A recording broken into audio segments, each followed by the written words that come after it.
Pakai zin hu do loi zin ei ti ve o lagao thi na mun zun jing sin sen lo ni tin ta san na kun hul ha jing lagao mang thai ding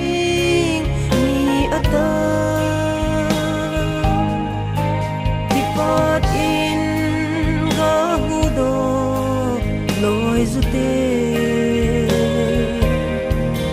pakai na to na ding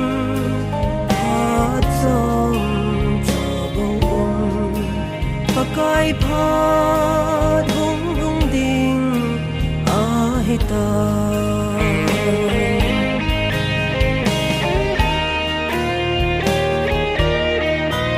lei se thil ngai chat na dim zing mi atam pakai leng gam nai dan he Halloween lop sa na ding bo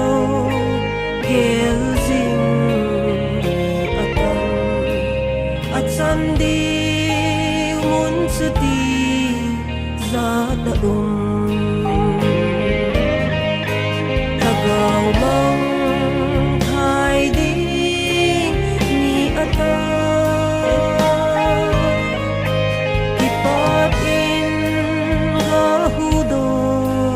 loi zu te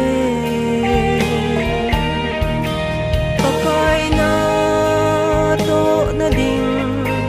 hat som chabong pakai phat hung hung ding a hita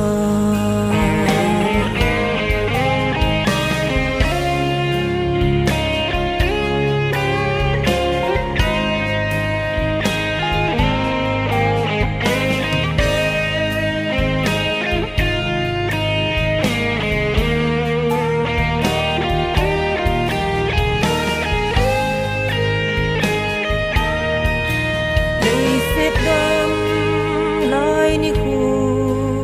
sung ding a zo hin lop na le ki pa na mu zo lovin in la a khon ni ge za gen thei ta ding satan he atame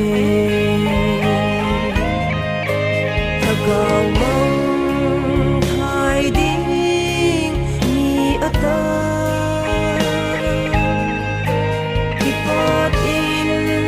ga hu do loi zu te